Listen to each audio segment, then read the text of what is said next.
El drama del niño dotado y la búsqueda del verdadero yo, por Alice Miller. 16. 3. Círculo infernal del desprecio. La humillación del niño, el desprecio de la debilidad y sus consecuencias. Ejemplos de la vida cotidiana.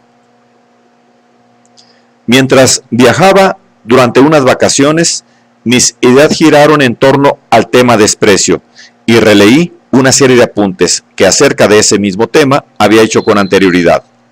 Tal vez haya que atribuir a esta sensibilización mía el que viviera mucho más intensamente que de costumbre una escena trivial y sin hechos espectaculares.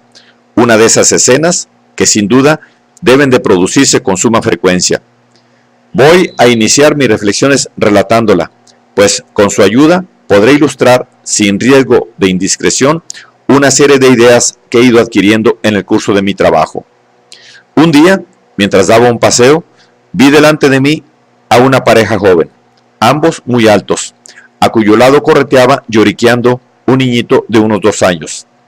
Estamos acostumbrados a ver este tipo de situaciones desde la perspectiva del adulto, y yo quisiera intentar aquí, a propósito, describir esta desde el ángulo del niño que la experimentó. Los dos acababan de comprarse un helado en un kiosco y estaban lamiéndolo con fruición. El niñito también quería un helado igual. La madre le dio en tono cariñoso: ven, que te dejaré darle un mordisco al mío. Uno entero será demasiado frío para ti. Pero el niño no quería morder, sino que estiraba la mano hacia el helado que su madre le sustraía. Empezó a llorar desesperadamente, y la misma situación volvió a repetirse con el padre. Ven a morder el mío, le dijo este con cariño. No, no, exclamó el niño volviendo a corretear. Quiso apartarse, pero regresó y lanzó una mirada triste y envidiosa hacia donde los dos adultos saboreaban su helado, contentos y solidarios. Estos le ofrecieron varias veces un mordisco, y cada vez que el niño estiraba su manita hacia el helado, la mano de los adultos se alejaba con el preciado tesoro. Y cuanto más lloraba el niño, más se divertían sus padres. Se reían muchísimo y esperaban divertir también al niño con sus risas. Oye, pero si no es para tanto, no sigas haciendo el numerito. En una de estas, el niño se sentó en el suelo, de espaldas a sus padres, y empezó a tirar guijarritos hacia atrás, en dirección a su madre, hasta que de pronto se levantó y, angustiado, miró si sus padres aún seguían ahí. Cuando el padre hubo terminado su helado, le dio el palito al niño y siguió caminando. Esperanzado, el pequeño intentó lamer el trocito de madera, lo observó, lo tiró, quiso alcanzarlo de nuevo, no lo hizo, y un sollozo profundo y solitario, cargado de desilusión, estremeció su cuerpecito. Luego, echó a trotar valientemente detrás de sus padres. Me pareció evidente que el niño no se había visto frustrado en su deseo pulsional oral, pues hubiera podido mordisquear el helado varias veces, pero sí había sido humillado y frustrado todo el tiempo. No se entendió que él deseaba tener el palito en su mano al igual que los otros. Y algo más, se rieron de ello. Su necesidad fue objeto de burla y diversión. Se vio enfrentado a dos gigantes que, orgullosos de ser consecuentes, se apoyaban incluso uno al otro, mientras que él permanecía totalmente solo con su dolor, incapaz, en apariencia, de decir algo más que no, y de hacerse entender con esos padres a través de sus gestos, bastante expresivos por lo demás. No tenía ningún defensor. Cuán injusta es, además, esta situación en la que un niño se encuentra ante dos adultos más fuertes que él, como ante una muralla. Denominamos coherencia en la educación al hecho de negarle al niño la posibilidad de quejarse ante uno de los padres de la conducta del otro. Podríamos preguntarnos por qué los padres se portaron de forma tan poco empática. ¿Por qué a ninguno de los dos se le ocurrió, por ejemplo, comer más rápido e incluso tirar la mitad de su helado para darle al niño el palito con el resto aún comible? ¿Por qué ambos se echaron a reír y comían tan lentamente, mostrándose tan indiferentes a la desesperación de su hijo, que era evidentísima? No eran padres malos ni fríos, el padre se había dirigido al niño en términos muy cariñosos. Y, sin embargo, ambos mostraron una carencia de empatía, al menos en aquel momento. Solo es posible explicarse este enigma si se les mira también a ellos como un par de niños inseguros que encuentran por fin a un ser más débil ante el cual pueden sentirse más fuertes. ¿Qué niño no ha sentido alguna vez que otros se han burlado de su miedo diciéndole, por ejemplo, no tienes por qué asustarte de una cosa así? El niño se siente en esos casos humillado y despreciado por no haber podido calibrar el peligro, y a la primera oportunidad traspasará esos sentimientos a otro niño aún más pequeño. Estas experiencias se dan con toda clase de matices y puntualizaciones. Hay un hecho común a todas ellas. El miedo del niño débil y desamparado proporciona una sensación de fortaleza al adulto, incluso la posibilidad de manipular el miedo en el otro, cosa que él no puede hacer con su propio miedo. Es asimismo indudable que dentro de 20 años o incluso antes, nuestro niño repetirá la aventura del helado con sus hijos, pero seguro que él será entonces el poderoso, y el otro aquel pequeño ser desamparado, envidioso e impotente, al que por fin ya no tendrá que seguir llevando en su interior y podrá escindir y situar fuera. El desprecio por este ser más débil y pequeño se convierte así en la mejor protección contra la irrupción de los propios sentimientos de impotencia. Es la expresión de la debilidad escindida. El fuerte que conoce su debilidad porque la ha vivido no necesita hacer demostraciones de fuerza mediante el desprecio. También los sentimientos de impotencia, celos y abandono son a veces vividos por el adulto en su propio hijo, ya que en su infancia no tuvo oportunidad de vivirlos conscientemente. Más arriba he descrito el caso de un paciente que se veía impelido a conquistar, seducir y abandonar mujeres, hasta que pudo vivir su propio y reiterado abandono por parte de la madre. En esa etapa recordó que era ridiculizado a menudo y experimentó por primera vez los sentimientos de humillación y envilecimiento de aquel entonces. Todo aquello había permanecido oculto para él en ese momento. Podemos liberarnos de los dolores no vividos, delegándolos en nuestros propios hijos, más o menos como en la escena del helado que acabamos de describir. Mira, nosotros somos mayores, nos está permitido. Para ti, en cambio, es demasiado frío. Solo cuando seas lo suficientemente mayor podrás disfrutar con la misma tranquilidad con que lo hacemos nosotros. Lo que humilla al niño no es la no realización de la pulsión, sino el desprecio de su persona. La afección se ve, en general, reforzada por el hecho de que los padres, gracias a su amenazadora condición de mayores, se vengan inconscientemente en el hijo de sus propias humillaciones. En los curiosos ojos del niño reencuentran su propio pasado humillante del que tienen que defenderse con el poder al que ya han accedido. Ni con la mejor buena voluntad podemos liberarnos de los modelos que tan tempranamente aprendimos de nuestros padres, pero quedaremos libres de ellos en cuanto nos permitamos sentir y advirtamos cómo sufríamos bajo esos modelos. Solo entonces estaremos en condiciones de advertir lo destructivos que eran, aunque hoy aún nos topemos a menudo con ellos. En muchas sociedades, las niñas pequeñas son además discriminadas por ser niñas, pero como las mujeres detentan el poder sobre recién nacidos y lactantes, las que fueron niñas transmiten ese desprecio a su propio hijo a una edad muy temprana. El hombre adulto idealizará luego a su madre, porque todo ser humano se aferra a la idea de haber sido realmente amado y despreciará a las otras mujeres, de las que puede vengarse en lugar de la madre. Y estas, las mujeres adultas y humilladas, no suelen tener a su vez otra posibilidad de descargar su lastre que endilgándoselo a su propio hijo. Todo puede ocurrir entonces de modo oculto e impune. El niño no puede contarlo en ningún lado, salvo quizá más tarde a través de alguna perversión o neurosis obsesiva, cuyo lenguaje será, sin embargo, lo suficientemente críptico como para no delatar a la madre. El desprecio es el arma del débil. y la capa protectora contra sentimientos que nos recuerdan nuestra propia historia. Y en la base de todo desprecio, de cualquier discriminación, se encuentra el ejercicio del poder, más o menos consciente, incontrolado, oculto y tolerado por la sociedad, excepto en casos de homicidio o malos tratos corporales serios, del adulto sobre el niño. Lo que el adulto haga con el alma de su hijo es asunto de su exclusiva competencia. La trata como si fuera propiedad suya, algo similar a lo que ocurre con los ciudadanos en un estado totalitario. Pero el adulto nunca estará sometido a este en la misma medida en que un niño pequeño lo está a sus padres, que desprecian sus derechos. Mientras no nos sensibilicemos ante los padecimientos del niño pequeño, este ejercicio del poder no será atendido ni tomado en serio por nadie, y sí totalmente trivializado, pues se trata tan solo de niños. Pero estos niños se convertirán, 20 años más tarde, en adultos que les cobrarán todo esto a sus propios hijos.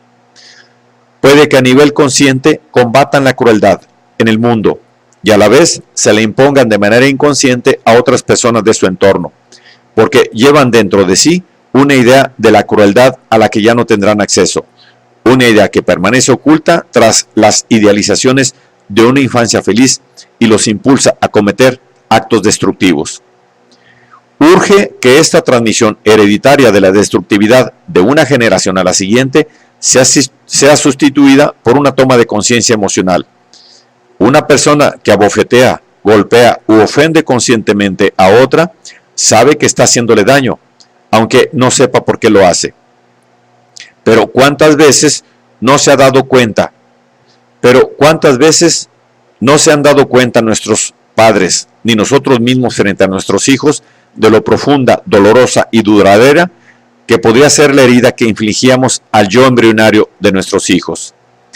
Es una gran suerte que nuestros hijos lo adviertan y puedan decírnoslo, que nos den la oportunidad de ver nuestras omisiones y nuestros fallos y de pedir disculpas.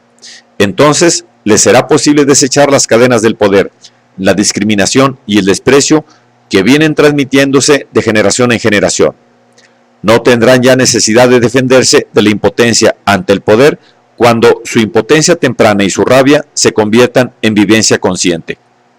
Sin embargo, en la mayoría de los casos, el propio sufrimiento infantil permanece oculto a nivel emocional para el sujeto y constituye precisamente por eso la fuente oculta de nuevas y a veces muy sutiles humillaciones en la generación siguiente. En estos casos tenemos a nuestra disposición varios mecanismos de defensa, tales como la renegación del propio sufrimiento, por ejemplo, la racionalización, le debo una educación a mi hijo, el desplazamiento, no me hacía daño mi padre, sino mi hijo, la idealización, las palizas de mi padre me hicieron bien, etc. Pero sobre todo, el mecanismo de conversión del sufrimiento pasivo en conducta activa. Los ejemplos siguientes ilustrarán la sorprendente similitud con que la gente se defiende de su destino infantil, aunque presente notables diferencias en la estructura de su personalidad y en su grado de formación. Un hijo de campesinos griegos, de unos 30 años, dueño de un pequeño restaurante en Europa Occidental, explica con orgullo que jamás bebe alcohol y que debe a su padre esta práctica de la abstinencia. A los 15 años, un día en que volvió a casa borracho, recibió una paliza tan fuerte de su padre que estuvo una semana entera sin poder moverse. Desde entonces, el alcohol le resulta tan repulsivo que nunca más ha podido llevarse una gota a los labios, aunque su oficio lo mantenga en constante contacto con él. Cuando oí que pensaba casarse pronto, le pregunté si también les pegaría a sus hijos. Por supuesto, fue la respuesta. Solo a golpes puede educarse debidamente a un niño. Es el mejor método para hacerse respetar. En presencia de mi anciano padre, yo jamás fumaría, por ejemplo, aunque él mismo fume. Es una muestra de mi respeto por él. El hombre no parecía tonto ni antipático, pero su formación escolar no era muy sólida. Se podía confiar, por lo tanto, en la ilusión de que con una explicación intelectual será posible contrarrestar el proceso de destrucción psíquica.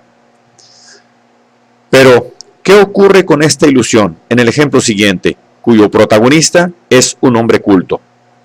En los años 70, un escritor checo con talento lee pasajes de sus obras en una ciudad de la República Federal Alemana. A continuación, tiene lugar una charla con el público durante la cual le hacen preguntas sobre su vida, a las que él responde con toda naturalidad. Explica que, aunque en su momento tomó partido en la primavera de Praga, actualmente disfrutaba de una gran libertad y hasta podía viajar con frecuencia a Occidente. Luego pasa a describir la evolución de su país en los últimos años. Interrogado acerca de su niñez, habló con ojos brillantes de entusiasmo sobre su dotado y polifacético padre, que lo había promocionado espiritualmente y había sido un verdadero amigo para él. Solo al padre había podido mostrarle sus primeros relatos. El padre estaba muy orgulloso de él, e incluso cuando le pegaba, cosa que hacía a menudo para castigar las travesuras que la madre le contaba. Se sentía orgulloso si su hijo no lloraba. Como las lágrimas suponían golpes adicionales, el niño aprendió a contenerlas y hasta se sentía orgulloso de obsequiar a su admirado padre con algo tan importante como su valentía. Aquel hombre habló de esas palizas regulares como si se tratara de lo más normal del mundo, cosa que para él desde luego lo eran. Y añadió luego: no me hicieron daño alguno, me prepararon para la vida, me endurecieron y enseñaron a ser valiente. Por eso he podido llegar tan lejos profesionalmente. Y de este modo podría añadirse, pudo adaptarse también al régimen comunista.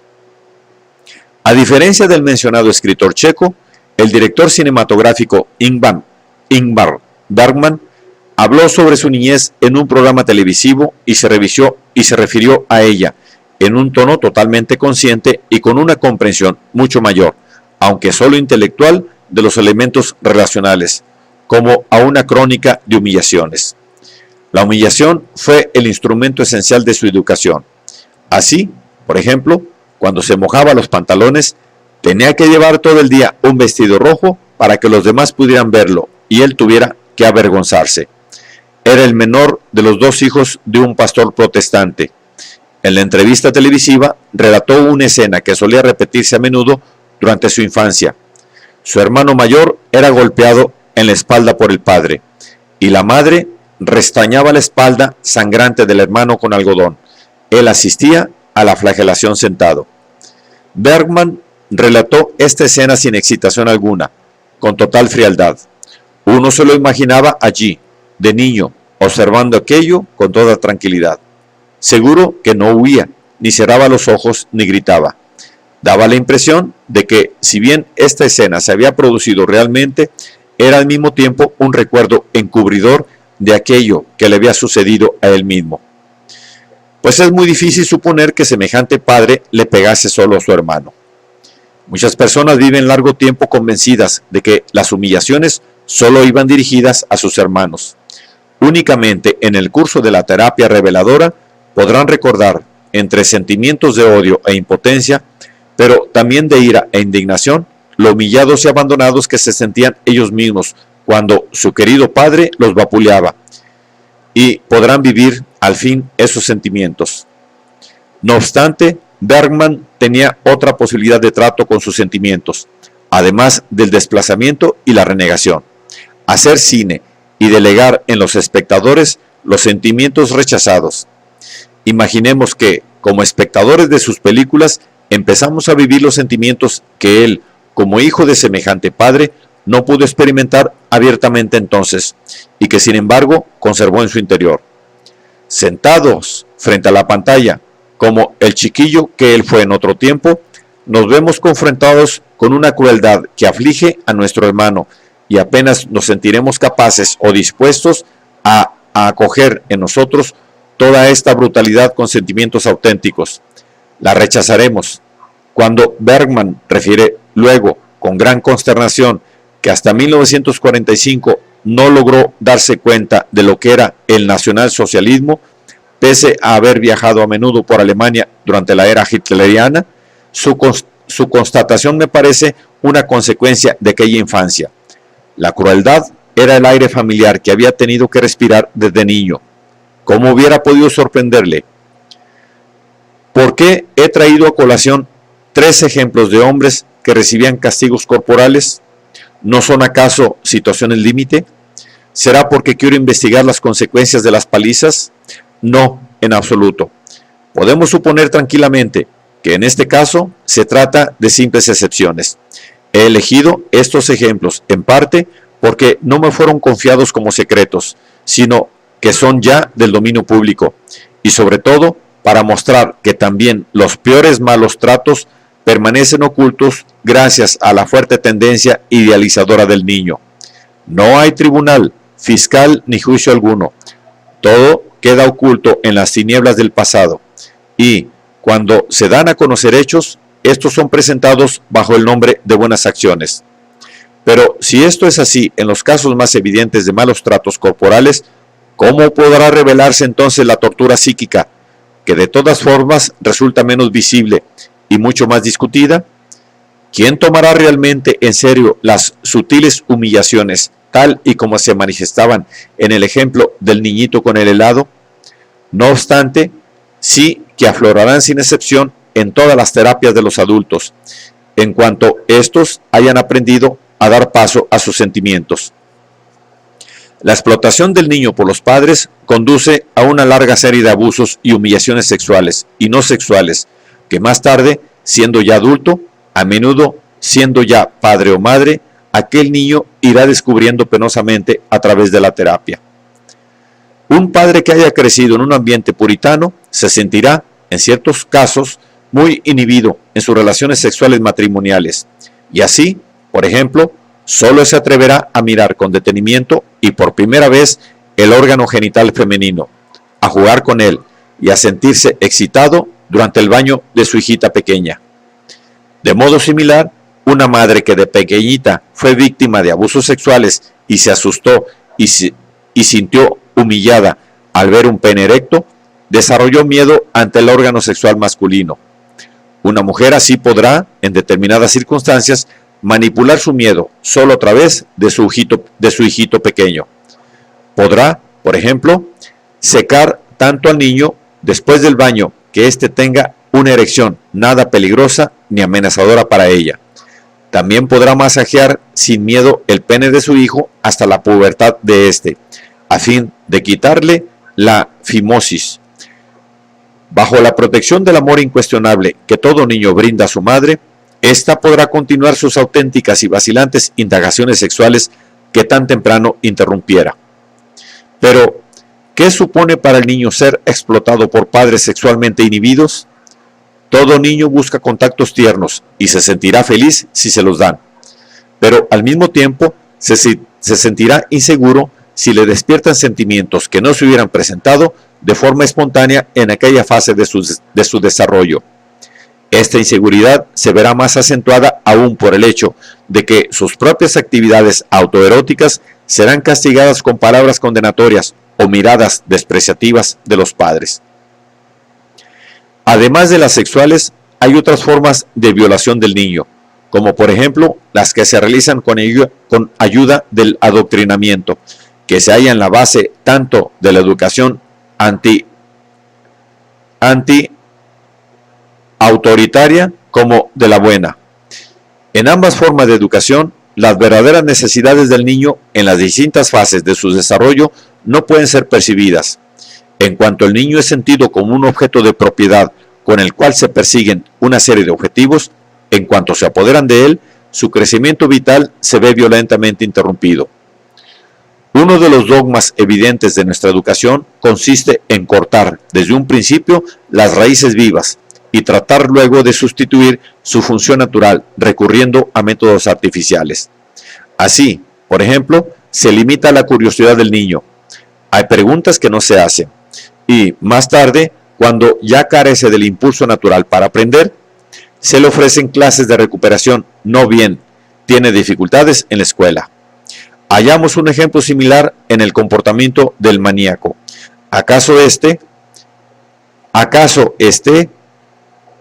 en que la relación objetal ya ha sido interiorizada? Las personas que de niños tuvieron que reprimir con éxito sus sentimientos demasiado intensos, tratan de recuperar a menudo con ayuda de la droga o del alcohol, y al menos por breve tiempo, la propia intensidad vivencial perdida. Para que podamos evitar la violación y discriminación inconscientes del niño, estas tendrán que convertirse, ante todo, en vivencias conscientes para nosotros mismos. Solo una sensibilización a las formas refinadas y sutiles de humillar a un niño podría ayudarnos a desarrollar ese respeto que el niño necesita desde su primer día de vida para poder crecer psíquicamente. Hay distintas vías para alcanzar esta sensibilización. Por ejemplo, la observación de situaciones con niños ajenos en las que se intente una compenetración con el niño y sobre todo el desarrollo de una empatía para con nuestro propio destino.